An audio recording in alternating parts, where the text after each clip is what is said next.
19 ਸਾਲ ਦਾ ਸੀ, ਚੰਗਾ ਖਿਡਾਰੀ ਸੀ, ਪਰ ਨਸ਼ਾ ਜਿੱਤ ਗਿਆ। ਤਰਸੇਮ ਸਿਆਂ ਇਸ ਅੱਗ ਦਾ ਸੇਕ ਤਾਂ ਘਰ ਘਰ ਪਹੁੰਚਿਆ, ਪਰ ਬਸ ਹੁਣ ਹੋਰ ਨਹੀਂ। ਪੰਜਾਬ ਸਰਕਾਰ ਨੇ ਨਸ਼ਿਆਂ ਦੇ ਵਿਰੁੱਧ ਇੱਕ ਸਖਤ ਮੁਹਿੰਮ ਚਲਾਈ ਹੈ ਤੇ ਅਸੀਂ ਸਾਰਿਆਂ ਨੇ ਇਹਨਾਂ ਦਾ ਸਾਥ ਦੇਣਾ ਕਿ ਅੱਜ ਤੋਂ ਬਾਅਦ ਨਾ ਇਸ ਪਿੰਡ ਵਿੱਚ ਨਸ਼ਾ ਵਿਕੂਗਾ ਤੇ ਨਾ ਹੀ ਕਿਸੇ ਨਸ਼ਾ ਵੇਚਣ ਵਾਲੇ ਨੂੰ ਇੱਥੇ ਵੜਨ ਦਿੱਤਾ ਜਾਊ। ਜਿਹੜੇ ਨਸ਼ੇ ਵਿੱਚ ਫਸੇ ਹੋਏ ਨੇ ਉਹਨਾਂ ਨੂੰ ਨਸ਼ਾ ਮੁਕਤੀ ਕੇਂਦਰ ਵਿੱਚ ਭਰਤੀ ਕਰਾਵਾਂਗੇ। ਕੋਈ ਵੀ ਨਸ਼ਾ ਤਸਕਰ ਦੀ ਜ਼ਮਾਨਤ ਨਹੀਂ ਕਰਾਏਗਾ। ਵਾਅਦਾ ਕਰੋ, ਅਸੀਂ ਆਪਣੇ ਪਿੰਡ ਨੂੰ, ਆਪਣੇ ਪੰਜਾਬ ਨੂੰ ਨਸ਼ਾ ਮੁਕਤ ਕਰਕੇ रहांगे।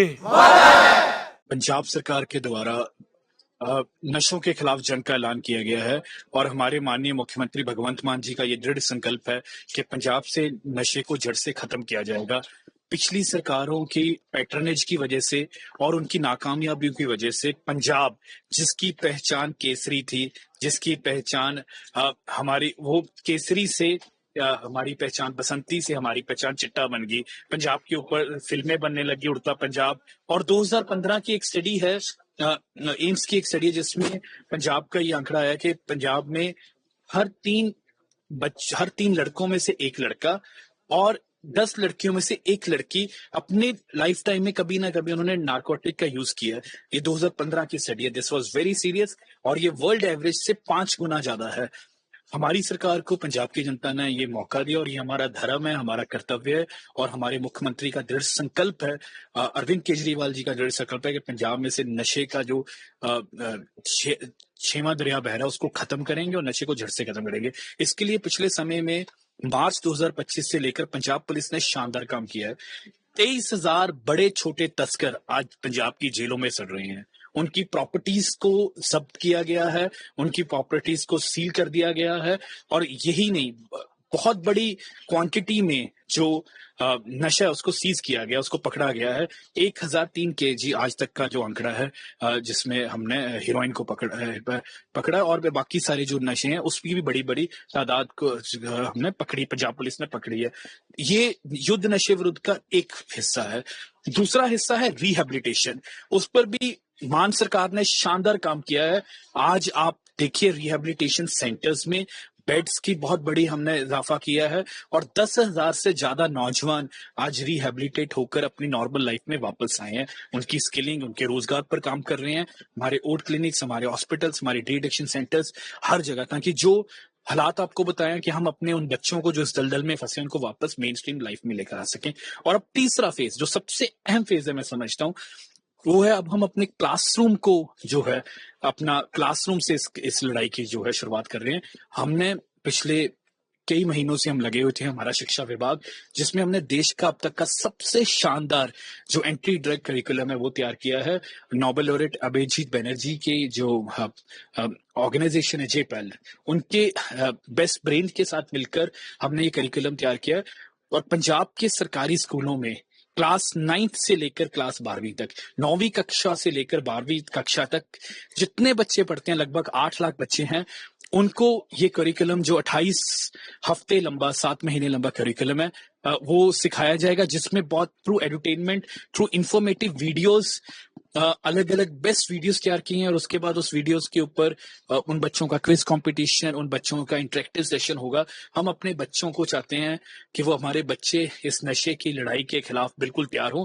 और जो सबसे बड़ा कारण होता है नशे का, दुनिया की जितनी स्टडीज हुई हैं, वो है पीयर प्रेशर, कि हाउ टू से नो, कैसे पीयर प्रेशर में ना आकर इस दलदल में नहीं घुसना। तो ये इस पूरा जो मेन हमारा फोकस है।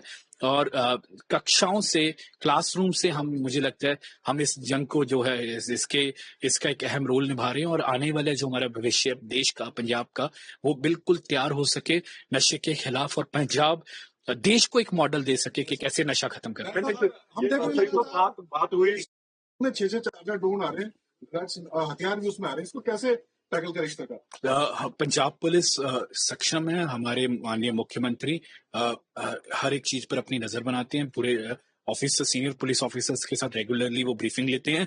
और पंजाब ने पहली स्टेट बनी है जिसने अपना एंटी ड्रोन सिस्टम लाने की तैयारी कर ली और उसको फील्ड में उतार दिया है।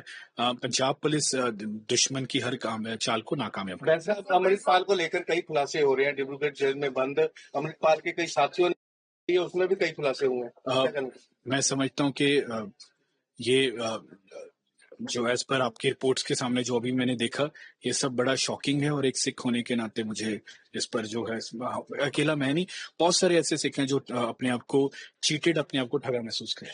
लैंड पूलिंग के सोशल मीडिया पर लिखा कि किसानों से बातचीत करके जो है इस पॉलिसी को इम्प्लीमेंट करने के लिए आगे जाना चाहिए, उनका भरोसा जो है वो जीतना चाहिए। किसानों से बातचीत कर ही कर रहे हैं, वैसे भी तो सारी किसान तो विरोध कर रहे हैं। देखिए, किसान नहीं, राजनीतिक दल विरोध कर रहे हैं। लैंड पूलिंग पॉलिसी मैंने वो अभी तक जो आप देख रहे हैं वो देखा नहीं है, पर जो आप कह रहे हैं, जो आप बात कह रहे हैं, जिस पूरी पॉलिसी में बार बार इसमें एक बार, बल्कि जो पिछली पॉलिसी थी उसमें एक्विजिशन था, किसी भी किसान के साथ कोई धक्का नहीं है, और जो किसान कंसेंट नहीं देगा वहां नहीं होगा। यस, बिल्कुल, ये तो किसान के बचाने की प्रक्रिया है, ताकि किसान जितने वो आप कह सकते हो अनऑथराइज बिल्डर्स, वो उसके चक्कर में ना फंसे, और किसान की प्रॉपर्टी, किसान की जमीन, देखिए मैं भी किसान हूँ, हमारे लिए हमारी जमीन वो हमारी माँ है, ठीक है ना। इतने सारे केसेस आप पूरे पंजाब में देखिए, कितने सारे केसेस हैं, और वो बेचारा किसान वो कचहरी की धक्के खाता रहता है। ये तो किसान को बचाने की है, किससे किसान के साथ कोई धक्का नहीं होगा। ये सब और सब अपोजिशन पार्टीज की चाल है। उनको बता दीजिए किसकी कौन कौन धक्के से जमीन ले रहा है। एक भी एक खेत, एक रत्ती भर भी जमीन धक्के से नहीं लेगी सरकार। जो किसान जो गांव नहीं देना चाहता, उनकी इच्छा है। वैसा हाँ, पर ये बचाने, ये किसानों को बचाने की पॉलिसी है, किसान, ताकि किसान जो बिल्डर्स हैं, आप इस बात से तो मना नहीं कर सकते ना, चाहे वो लुधियाना हो, चाहे मोहाली हो, जो भी शहर हो, क्या वो आसपास कितने अनऑथराइज कॉलोनीज आ गई, और फिर उन किसानों के साथ क्या हुआ, कितने केसेस आज मोहाली की अदालतों में, लुधियाना के उन किसानों की कोई पूछता भी नहीं है। हम ये उन किसानों को बचाने का और एक सिस्टमेटिक प्लानिंग है। हाँ, अगर कोई नहीं आना चाहता, कोई धक्का नहीं किसी। मैंने ना तो वो मैंने ट्वीट देखा, ना मेरी उनसे बात हुई। पर मुझे ये मानना है, मेरी उनसे बात नहीं, पर मेरा ये मानना है, और ये मुझे लगता है ये ऑपोजिशन पार्टीज की चाल है। आप मुझे बताओ कि क्या अकाली दल के टाइम में लैंड पुलिंग नहीं हुई थी? ये न्यू चंडीगढ़ तो सारा बनाया किसने? अपने होटल किसने बनाया जी? तब किसान कहाँ गए थे? मैं आपसे आज सुखबीर बादल से पूछिए कि सुख विलास कहां पर बना, उसको जाती जो सड़कें बनी है। न्यू चंडीगढ़ फिर क्यों बनाया था? ये एट्रोपोलिस किस सरकार ने बनाया? बल्कि ये किसानों, और आज वो किसानों को गुमराह कर रहे हैं। जब अपनी जायदादें बना ली, अपनी कॉलोनियां बना ली, अपने सारे कारोबार सेट कर लिए, अब वो चाहते हैं कि हमारे किसान अदालतों में धक्के खाते रहे, और वो सिर्फ जो अनऑथराइज बिल्डर उनके धक्के खाते रहे। क्यों? उनसे पूछिए न्यू चंडीगढ़ किसने बनाया था? कितने सैकड़ों एकड़ में बना? और एट्रोपोलिस के किसने किया था? कैप्टन सरकार, चन्नी सरकार, सबने किया, और बिल्कुल गुमराह किया जा रहा है जी। क्यों न्यू चंडीगढ़ का जवाब दें? तब नहीं वो गांव नहीं देखे उनको, तब अपने क्योंकि अपने होटल बनाने, और आज जब सरकार किसानों के लिए कुछ करना चाहती है तब उनको ये। और इसमें मैं इसको एक सेकंड इसमें आपको फिर क्लियर कर दूं जी, ये मैं ऑन रिकॉर्ड कह रहा हूं सर, किसी भी किसान की कोई भी जमीन धक्के से नहीं ली जाएगी। जो स्वेच्छा इसमें आना चाहते हुए बिल्कुल गुमराह कर रहे हैं।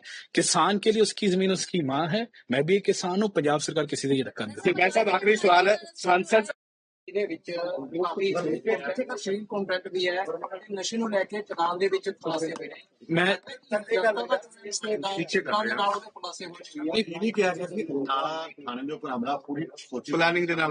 मैं समझदा जी, मैं समझदा कि जो ਤੁਸੀਂ ਦੱਸ ਰਹੇ ਹੋ ਕਿ ਇਹ ਬੜੀ ਮੰਦਭਾਗੀ ਗੱਲ ਹੈ।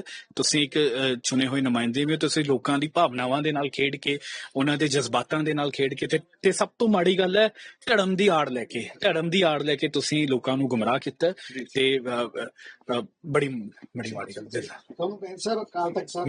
मैं बार बार जी मैं कह रहा देखो थोड़े सामने दोवें हाथ जोड़ के, पहला पंजाबी फिर आ जाए, दोवें हाथ जोड़ के जी मैं देखो अपनी मैं गलती भी मानदा, बताओ मैं किसी के उत्ते दोष लावे ने, मैं मिनिस्टर मैं अपनी गलती भी मानदा, ते अकाल तख्त साहब सब तो उच्चा है, 6वें पातशाह दा बनाया वो तख्त, जो सच्चाई दा तख्त, उत्थे मैं एक निमाणा सिख होने दे नाते पेश होऊंगा ते अपनी खिमा में। अकाल तख्त साहब ने मुझको एक तरीको तलब किया है, एक सच्चा और एक निभाना सिख होने के नाते। मैं ऑलरेडी वैसे इस पर अपना एक्सपर उसी दिन जैसे ही मुझे पता लगा था, हालांकि मुझे ऑफिशियली बहुत देर बाद में आया, पर मैंने उसी वक्त बता दिया था, और मैं एक सच्चा और निभाना सिख होने के नाते वहां पेश हूँ।